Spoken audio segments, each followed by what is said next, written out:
বিকেলটা ছিল অন্যরকম। ঢাকার আকাশে মেঘ জমছিল, যেন প্রকৃতি নিজেও থমকে গিয়েছিল কিছু ঘটবার অপেক্ষায়। সোহরাওয়ার্দী উদ্যান যেন হয়ে উঠেছিল এক বর্ণছটাময় মহাকাব্যের প্রেক্ষাপট। মানুষের ঢল নেমেছিল, বৃদ্ধ, তরুণ, নারী, শিশু, সবার চোখে এক অদ্ভুত প্রত্যাশার আভা। পায়ের ধুলোয় বাতাস ভারী হয়ে উঠেছিল, মাথার ওপর পতপত করে উড়ছিল ইসলামী আন্দোলনের সবুজ পতাকা। এক অপার্থিব মৌনতা যেন বাতাসে ঝুলেছিল। এটা কনসার্ট নয়, তারকাখচিত অনুষ্ঠান নয়, বরং এক ইতিহাস রচিত হওয়ার প্রাক্কাল।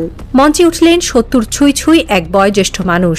গায়ে সাদা পাঞ্জাবি, মাথায় সাদা টুপি, চোখে অনিদ্রার স্পষ্ট ছাপ, মুখে ক্লান্তির রেখা। তবু তার চেহারায় ছিল অদ্ভুত এক শান্তি। তিনি ছিলেন এমন একজন যার পদচারণায় গর্জে ওঠে না কোনো আওয়াজ, কিন্তু তার উপস্থিতি গভীর করে তোলে মুহূর্তকে। তার নাম ড শফিকুর রহমান, বাংলাদেশ জামায়াতে ইসলামী আমির। তিনি যখন মাইক হাতে নিলেন তখন আর কোনো আওয়াজ রইল না। জনতার মাঝে ছড়িয়ে পড়ল নীরবতায় মোড়া বিস্ময়ের ঢেউ। তার কণ্ঠে ছিল না কোনো জড়তা, ছিল না ভয়ের কণা মাত্র, বরং ছিল এক অভ্যন্তরীণ দীপ্তি, ছিল বিশ্বাসের অগ্নিশিখা। আর যেটুকু শক্তি শরীরে অবশিষ্ট ছিল তা তিনি ঢেলে দিলেন জনতার মাঝে। যেন তার শরীর ক্ষয়প্রাপ্ত হলেও হৃদয় তখনও তরুণ, তখনও জ্বলন্ত। মুখোমুখি দাঁড়ালেন এক বিশাল দায়িত্বের সামনে। নির্বাচন, রাজনৈতিক দমনপীড়ন, নিষেধাজ্ঞা আর অনিশ্চয়তার ভবিষ্যৎ।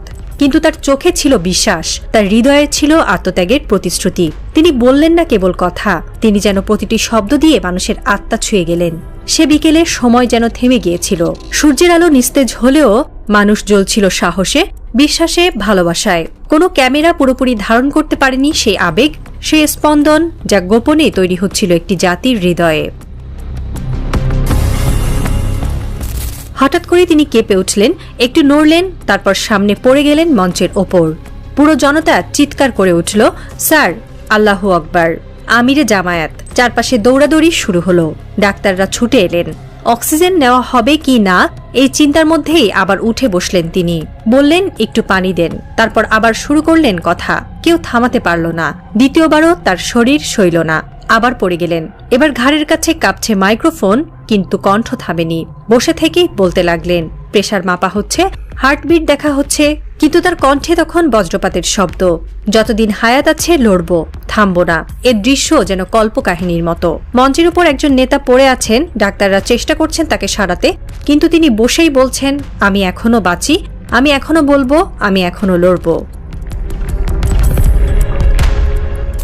বিশ্ব রাজনীতির ইতিহাসে কিছু দৃশ্য থাকে যেগুলো সময়কে ছাড়িয়ে যায়, পরিণত হয় এক চিরন্তন প্রতীকে। 2024 সালে মার্কিন প্রেসিডেন্ট প্রার্থী ডোনাল্ড ট্রাম্প যখন আততায়ী গুলিতে আহত হওয়ার পর রক্তমাখা জামা গায়ে মঞ্চে ফিরে দাঁড়িয়ে বলেছিলেন, ফাইট, ফাইট, ফাইট, তখন সারা দুনিয়া থমকে গিয়েছিল। সাহসের সংজ্ঞা যেন নতুন করে লেখা হচ্ছিল। কিন্তু ঢাকার সোহরাওয়ার্দী উদ্যানের সেই বিকেল আমাদের দেখিয়ে দিল, সাহস শুধু এক ধনী রাষ্ট্রনেতার শরীর থেকে নয়, একজন বৃদ্ধ, সাধারণ, দেহে অসুস্থতা আর ক্লান্তি নিয়ে লড়াইরত ইমানদার মানুষের বুক থেকেও উঠে আসতে পারে এমন এক আগুন। ডক্টর শফিকুর রহমান ছিলেন না কোনো রাষ্ট্রের প্রধান। তার চারপাশে ছিল না নিরাপত্তার বলয়, বুলেট প্রুফ গাড়ি কিংবা স্নাইপার পাহারা। তার সামনে দাঁড়িয়ে ছিল জনতা এবং পেছনে ছিল তার ঈমান। তিনি ছিলেন একা, অথচ তিনি একা ছিলেন না, কারণ তার সাথে ছিল বিশ্বাস, তার সাথে ছিল আত্মিক সাহস, তার সাথে ছিল সেই অদৃশ্য শক্তি যা কেবল একজন সাচ্চা ইমানদারের বুকের ভেতর জ্বলে ওঠে। তিনি যখন মঞ্চে কথা বলতে বলতে হঠাৎ ভেঙে পড়েন, তখন চারিদিকে ছুটোছুটি শুরু হয়। চিকিৎসকরা এগিয়ে আসেন, নেতাকর্মীরা কান্নায় ভেঙে পড়েন, কিন্তু তিনি উঠে বসে আবার বলতে শুরু করেন। শরীর কাঁপছে, চোখে ক্লান্তি, তবু কণ্ঠে আগুন, যেন সময়কে বলে দিচ্ছেন, আমি এখনো শেষ হইনি। তার কণ্ঠে যখন ঝরছিল শেষ রক্তবিন্দু দিয়ে লড়াইয়ের অঙ্গীকার, তখন হাজারো দর্শকের চোখে দেখা যাচ্ছিল অশ্রু আর মুখে চাপা কাঁপন। এটি এক ইমানদারের শক্তি, যেখানে জীবন আর মৃত্যুর ব্যবধান শুধুই একটি শ্বাস, কিন্তু বিশ্বাসের কাছে তাও তুচ্ছ। এই দৃশ্য আমাদের মনে করিয়ে দেয়, আধুনিক রাজনীতিতে যখন সাহসও শো টাইম হয়ে যায়, তখন এক বৃদ্ধ মানুষ তার দুর্বল শরীর নিয়েও হয়ে ওঠেন সাহসিকতার জীবন্ত পাঠশালা। এটা শুধুমাত্র রাজনৈতিক শক্তি নয়, এটা রুহানিয়াত, এটি এক আত্মিক জাগরণ। সমালোচনার ঝড়ের মধ্যেও দাঁড়িয়ে বলতে হয়, আপনি জামায়াতের রাজনীতিকে পছন্দ নাও করতে পারেন, আপনি তাদের অতীত ইতিহাসের সঙ্গে দ্বিমত পোষণ করতেই পারেন, কিন্তু একজন মানুষ যিনি নিজের অসুস্থ কাঁপতে থাকা শরীর নিয়েও লাখো জনতার সামনে দাঁড়িয়ে বলেন আমি এখনো বেঁচে আছি, আমি এখনো বলবো, তাকে সম্মান জানানো কেবল রাজনৈতিক সৌজন্য নয়, এটি এক মানবিক দায়িত্ব। সেদিন সোহরাওয়ার্দীর মঞ্চে তিনি ছিলেন না কেবল জামায়াতের আমির, তিনি হয়ে উঠেছিলেন একজন পিতার মতো, একজন মুরব্বীর মতো, যিনি তার সন্তানদের সাহস যোগাতে প্রাণপাত করছেন। কোনো রণকৌশল নয়, কোনো স্ক্রিপ্ট নয়, তিনি বলছিলেন হৃদয়ের গভীর থেকে জন্ম নেওয়া ইমানের কথা। চোখে মুখে ছিল ধৈর্যের দীপ্তি, কণ্ঠে ছিল এক মহান বার্তা, সত্যের পক্ষে দাঁড়ানো মানেই জীবনের শেষ দিন পর্যন্ত লড়ে যাওয়া। এমন সাহসিকতা ধর্ম বা দল চেনে না, এটা আসে হৃদয় থেকে, আসে বিশ্বাসের গভীর থেকে। তার কণ্ঠে ছিল না হিংসা, ছিল না প্রতিশোধ, ছিল কেবল সাহস ও দায়িত্ববোধের অদম্য বহিঃপ্রকাশ। সেদিন তিনি যেন এক সেতু হয়ে উঠেছিলেন, ধর্মীয় বিভাজন, রাজনৈতিক মতপার্থক্য সবকিছুর উপরে উঠে মানুষের হৃদয়ে পৌঁছে যাওয়া এক নির্ভেজাল অনুভবের। ডক্টর শফিকুর রহমান কোনো রাজনৈতিক রণকৌশল বা জনপ্রিয়তা অর্জনের কথা বলেননি, তিনি বলতে এসেছিলেন ইমানের ভাষা, ন্যায়ের পক্ষে দাঁড়ানোর অদম্য সাহসের গল্প। রাজনৈতিকভাবে বাংলাদেশে জামায়াত এখন কোণঠাসা, নির্বাচনের মাঠে নিষিদ্ধ, প্রশাসনিক দমন পীড়নের শিকার, কিন্তু সেই বাস্তবতার ভেতরেও একজন বৃদ্ধ আমির, যিনি চিকিৎসকের পরামর্শ উপেক্ষা করে জনতার সামনে দাঁড়ান, তার লড়াই হয়ে ওঠে প্রতিরোধের প্রতীক।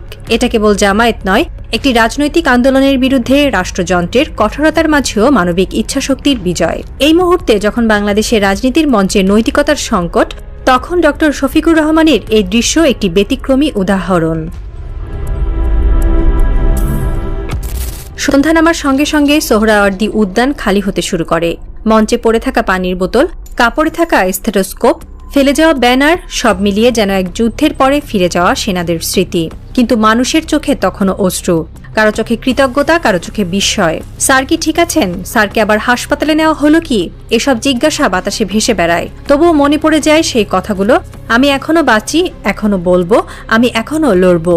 এটা কেবল একটি বাক্য নয়, এটা এক জাতির হৃদয়ে লিখে দেওয়া সাহসের সূত্রবাক্য।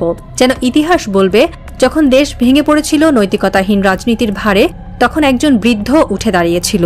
তার শরীর কাঁপছিল, কিন্তু তার বিশ্বাস ছিল পাহাড়ের মতো দৃঢ়। এখনকার তরুণ সমাজ ক্লান্ত, অস্থির, হাল ছাড়ে দ্রুত।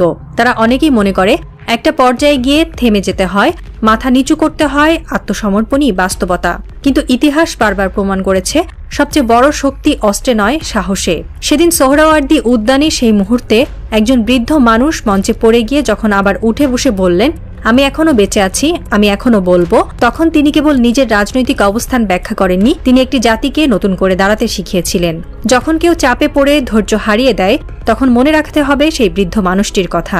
তিনি চোখে চোখ রেখে মৃত্যুকে চ্যালেঞ্জ করেছিলেন।